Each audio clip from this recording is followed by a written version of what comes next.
But there we go. Are Spurs in a relegation battle, Henry? I'm not saying we're in a relegation battle, but my argument would be: would you consider Everton Football Club to be in a relegation battle? Every season.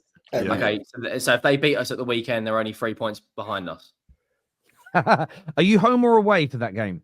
At Goodison Park. And let me I don't know if you want to move on Spurs. I just want to say one thing. We might as well. Dominic Calvert-Lewin hasn't scored in 16 games. Whack that guy in your FPL team, because you can best believe he will bag against us.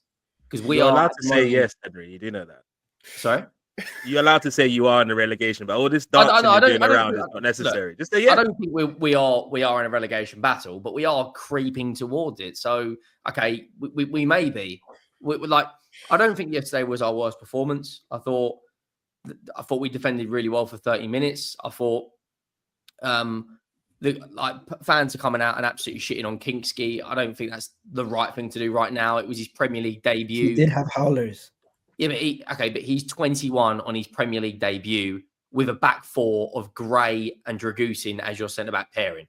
So that's why he had a howler yesterday. No, it's not what, and I'm not excusing his howler, but saying he's an absolute dreadful goalkeeper and saying he's this and that based off of one howler against Arsenal, I think is a little bit overboard. I think I was happy with that Ange made some changes at half time, and we did go a little bit too attacking. But the two players for me, the two players that really impressed me and two players I thought were absolutely dog shit again, Bissouma, right? What is he doing for the second goal? It's a simple, you and Jaws were going at it earlier in the chat, right? It's a simple 1-2 pass to play through Jed Spence, who we know could get down that left-hand side because he already did it in the first half, to play that cross into Solanke, and Gabriel makes a worldy touch to clear it. If he plays that pass, that entire goal does not play out and we don't concede. Okay, he gets tackled, Partey, makes a good challenge. Odegaard plays it through. The positioning of Porro in this system, he is no longer a right back, he's a midfielder. Dragusin has to get across and close him down. He doesn't. Trossard is allowed the shot, and Kingsky, okay, he makes a bit of a howler.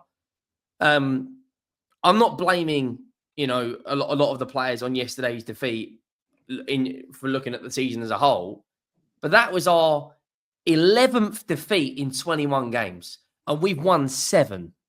That is relegation form. We've won 1 in 9 Premier League games. Now, forget the Arsenal game, because we was expected to lose. I thought we'd put up a better fight. I thought we defended well for 30 minutes. Arsenal had a really, really good second half where they should have, if they had a striker, should have scored an extra 2 or 3 goals. If Kulusevski puts that chance away in the first half, we could have been 2-0 up. Arsenal, had the better chances for me. But to only have won 7, a win percentage of 33%. We could talk about the injuries as much as we want. That is fucking unacceptable. Doesn't matter which way you look at it, that is relegation form. And we're level that now on points with Crystal Palace. We're now below West Ham, who have just sacked their manager. Why is Ange Postecoglou not getting anywhere near as much heat as other managers are? And the answer, because Terry already said this backstage, is because the scorelines in our defeats, other than the Liverpool game, aren't horrendous. 3-2 defeat against Galatasaray. Osimhen should have had 4 or 5 goals. Narrowly lost to Chelsea 4-3. Narrowly lost to Arsenal home and away. But still, look at the stats. Look at the stats. We're fucking 14th. I don't understand what I understand sacking him and bringing in Ryan Mason's going to go backwards. But if Everton win against us on Sunday at Goodison Park, they're 3 points below us. Everton, who have scored 15 league goals. From a rival perspective, I'll just throw the question out to the panel. At what point do we say, okay, we need to have a change here? You can give him the cups. If we're going to give him the FA Cup and the League Cup and the Europa League, by all means. But if we're still sitting here after we've been dunked out of every single cup and we're 14th, then what's the answer going to be then? Can I just say as well, right? Just very, very quickly on this. 24 points So you're currently 8 points above the relegation drop zone, which is 2-3 defeats as an example. But if you do lose this weekend, and let's just say, for instance, Wolves were able to get a result against Chelsea, they're away, they're the problem. Let's say Wolves win, say Ipswich win, and Everton beat you, you would then only be 4 points away from the drop zone. Throwing that out to the panel, I know a lot of Spurs fans blame their board, and I get blaming the board, but to Henry's point, how untenable is the position if by the end of this weekend, they're potentially 4 points above the relegation zone? So I personally think, I stand by this, it's a tough one, but if Ange, like, you have to keep with Ange because of how far he is in certain competitions. They made this mistake before where they let a manager go right before he was potentially going to win you something. I think for Spurs, what success looks like is winning any trophy. If all the things that Henry said happen and they don't win anything, then you would get rid of him. I think Spurs truthfully have a Glazers problem the same way we have for years. Like, Nuno was their manager at one point, was he not?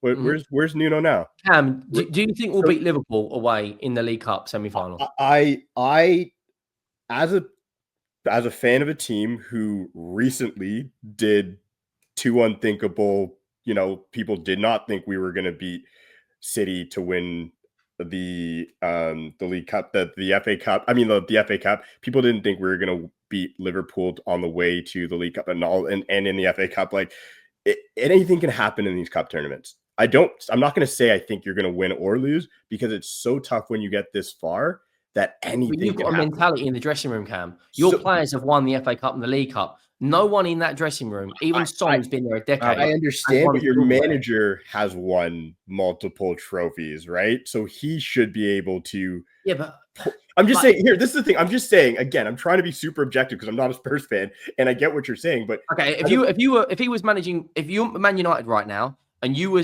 in a very similar position, but if you beat Southampton, you go above us tonight, right? You've sacked your manager because of the situation you've been in. West Ham have sacked their manager. Yeah. Why is the heat not on Ange right now? So the hierarchy of Tottenham have come out and said they're going to back him. If they're going to back him, go and bring in 2 or 3 players this window then. But bro, we have different expectations, to be honest. Like, if I'm going to be completely honest with you, like, with United, we let Eric Ten Hag go after he won 2 trophies because the expectations changed and it was no longer tenable to just be in these competitions and winning them. With you guys, you haven't won. You have to win it. You have to win trophies. Nobody, in my opinion, you guys shouldn't care how it happens. So they do. Can I want to throw this in though, right? So I know they've got to win trophies, but by the end of this weekend, they could be 4 points above the relegation zone. But I don't think they'll stay there. Maybe they won't, but I always worry about the bigger teams when they're down near the bottom. And what I mean by that is this: most of those Spurs players were not brought to Tottenham Hotspur with the ideals and thought process of being in relegation fights. It's a different mentality. I think most players that go to Leicester and clubs of that level and ilk, they know we're in for a fight this year. I think you prepare for it, you're mentally ready. There's a fundamental. You ever watch that great film Trading Places, and you take the poor guy on the street, Eddie Murphy, and the rich guy who's Dan Aykroyd. In those first moments of adversity, and that's a comedy, but I still think this works in life. It's a lot easier to adjust to being in a good situation than it is to being in a bad one. And I don't know if these Spurs players are built for it. I don't know if they're mentally ready, and I don't think they'll go down. But I'm not saying they will. But at the same time, being that low in your league position still has to be a very, very huge and key indicator, because the likelihood is, generally speaking, teams that are down near the bottom over a period of time are less likely to win trophies regularly than the teams at the top. So you may have an anomaly season where a team comes 14th and it wins the League Cup, and that's amazing to win the League Cup. But if you as a league team, and by the way, Ange has been sinking like the Titanic since November 2023. You look at his win ratio since then, it's horrendous. 31.6%. It's apparently the worst in Tottenham's history. 31% win ratio. So he's only winning 3 out of every 10 games for well over a year now. The trajectory says, league-wise, where he's at now is what they're heading towards, and maybe worse. Winning a trophy, yes, it will be a great day out. But I think when you are one of the richest clubs in the world, in the top 10 for income, who spend hundreds of millions on transfers, hundreds of millions on salary, just saying, well, we're going to win a trophy isn't enough. You want to still aim for those trophies, but you've got to be progressing in the league at the same time. Surely. Do you know what our wage what? bill? Just one last thing before you come in. Our wage bill is now lower than West Ham's. So when you look at Tottenham as a brand, everything is, I would say, is prestige as a brand. The stadium, right? The F1 track, all these concerts. But then when you look at the pitch, these what? Concerts? Big concert. Yeah. Well, like at the moment, the project 20 million is more. to buy young players, develop them, and sell them on. Like Bergvall and Gray for me will Gray for me has the ability to be one of the best players in the Premier League in 5-6 years' time. He won't be at Spurs, mate. Yeah, he won't be at Spurs. If you look at someone like Miles Lewis-Skelly, who's got the potential to be one of the best fullbacks in the league, there's a very high chance he'll still be at Arsenal in 5 years. Same as Cole Palmer. He'll still be at Chelsea. Is Graham Bergvall going to be at Spurs or Porro or Udogie? Man United must be thinking, we need full wing-backs, not full-backs. Let's go and get Udogie and Porro. Have you got both of those full-backs? Udogie. Why would they want Udogie, bro?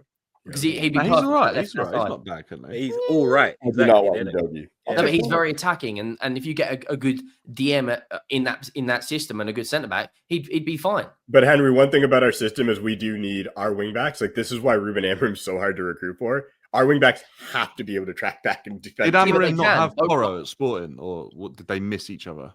No, he did. I think he did. So I'm pretty sure that it'll be all right with him. It's a different league. I don't think I don't like. I hear this and I hear when people say that, but like, Well, is Porro not capable of playing in the Premier League? I don't think he's capable of defending to the level that he would potentially need to. What level? You're both literally bottom of mid-table. Yeah, but we're not. That's cute. What level are we doing here? Come on. But we're not talking about the level we're trying to stay at. It's the You level guys are we're trying to literally in the be same at. category. Pedro Porro is absolutely capable of playing for Manchester United right now with where they are. But I don't care about that. I'm not talking. But Dan, does that improve them? That's what the question I want to stay there. Not whether he Yeah, can yeah, play. yeah.